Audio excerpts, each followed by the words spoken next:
તો જય માતાજી મિત્રો, દર્શન કરી લો માતાજીના. જય હો આપણા બાળગોપાલના. જય માતાજી, જય હો મારી માવડીઓ. તો જોઈ લો, આજે શનિવાર છે. જય સિયારામ, જય હનુમાન દાદાની.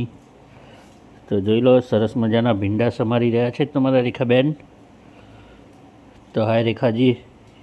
જય માતાજી, જય શ્રી કૃષ્ણ, જય દ્વારકાધીશ. અમારા બ્લોગમાં તમારું સ્વાગત છે. સીતારામ. સીતારામ. જય હનુમાન દાદા. હનુમાન દાદાની જય. તો જો આ બીજું શાક સમારી. પહેલાં શું બનાવ્યું? તો આમાં છે સરસ મજાનું બટેકાનું શાક. એક ટિફિનમાં તૈયાર થઈ ગયું છે. બટાકાનું શાક તૈયાર થઈ ગયું છે અને આ રોટલી બની છે. બીજું શાક સમારી રહ્યા છે. સમારી લીધું છે ભીંડાનું. તો આ ટિફિનમાં અમારા ભાઈ માટે બટેકાનું શાક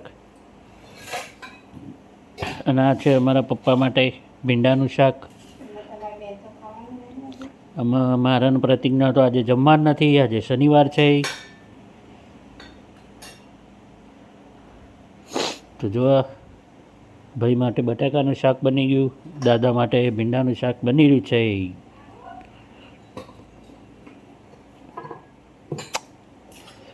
તો તેલ ગરમ થવા મૂકી દીધું છે તપેલીમાં. તપેલીમાં તેલ ગરમ થઈ રહ્યું છે. શું નાખ્યું? જો શાકમાં થોડી રહી નાખી દીધી.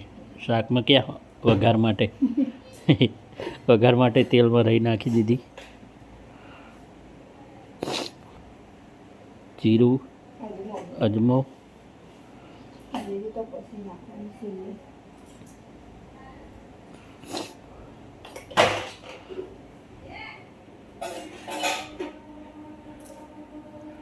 બે શાક બને રોજ અમાર તો.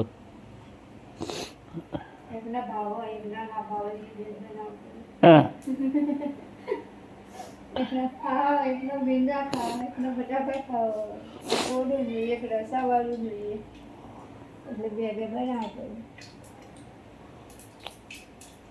બની જાય પછી તો મોડું થઈ જાય. અને તો રોટલી તૈયાર કરવાની. આપણે શું કરવાનું છે? શું ઘર આમ તો સાફ કરવા જેવી વચ્ચે કરી ને બાબર કરી દે. અને ચાલે ને ઉતાર નાખી વાહન બહાર હજુ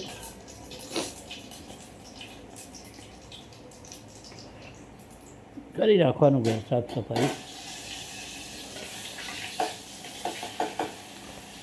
સરસ મજાનું ભીંડાનું શાક વઘારવામાં આવી રહ્યું છે. રહી જીરું અજમો નાખીને સરસ મજાની થોડી હળદર નાખી, મીઠું નાખ્યું, થોડું ધાણા જીરું નાખ્યું પાવડર અને વઘારી દીધું. સરસ મજાનું ભેંડાનું શાક. ભેંડા ચાલો ભીંડા ખાવા.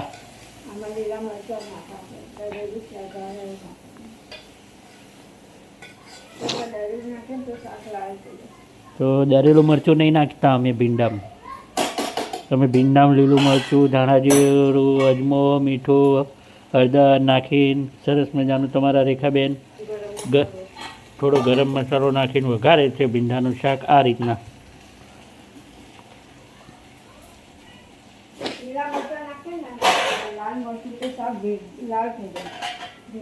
ભીંડામાં લાલ મરચું નહીં નાખવાનું. એટલે લીલા મરચાંનો ઉપયોગ રાખવાનો ભીંડામાં, એટલે શાક ટેસ્ટી બને, મજા આવી જાય ખાવાની.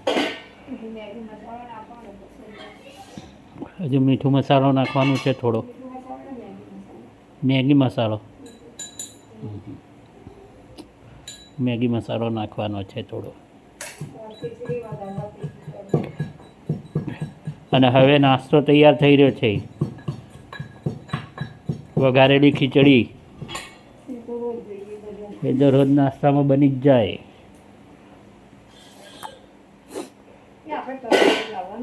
શું? હા, કપડાં ફટાકડા લઈ આવજો, હું આ કપડા ના લઈ આવ્યો. ફટાકડા હું ફોડવાના ફટાકડામાં દિવાળીમાં ફટાકડા ફોડાય મિત્રો? ના ફોડાય. જો બટેકાનું શાક તૈયાર થઈ ગયું છે, આ ભીંડાનું શાક તૈયાર થઈ રહ્યું છે.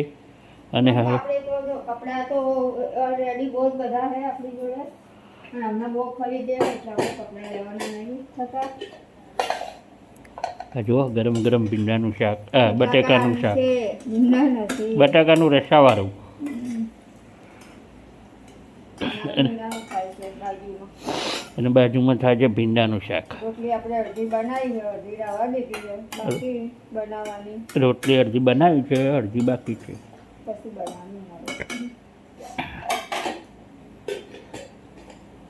એમાં જો આ શાક તો બનાવજો, પણ જો દાદા તારાપુર જશે ને તો આ પડી રહેશે.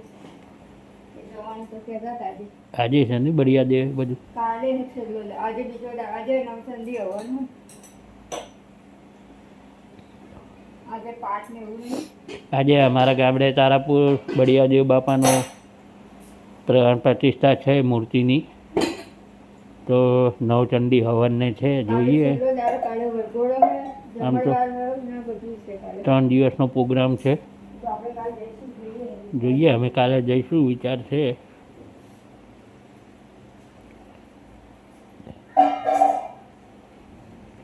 શાક બની રહ્યું છે ભીંડાનું.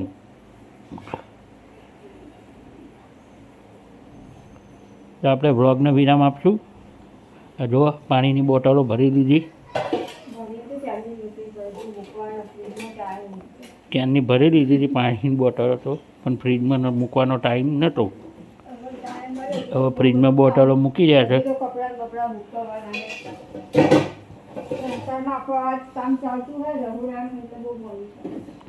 એકલા હાથે કામ કરવાનું સીધે વાર લાગે. તો હું આ ચટણી લાવ્યો તો, સામે બોટલ પડી છે ને મરચાંની ચટણી, મરચાં લસણની ચટણી છે, પણ ખાટી છે, અથાણા ટાઈપ છે. અથાણા ટાઈપ ના, અથાણું નહીં, મરચાંની ચટણી છે પણ ખાટી, અથાણા ટાઈપ છે, સમજી? ના, ખટાશવાળી. તીખી નહીં, તીખી નહીં. અથાણું ના ખાઈએ એવી લાગે.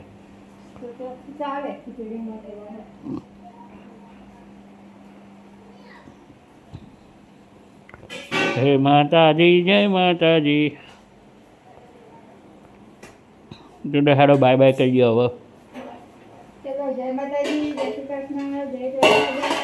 જોઈ લો મિત્રો, આ જોઈ લો ભીંડાનું શાક તૈયાર થઈ ગયું છે.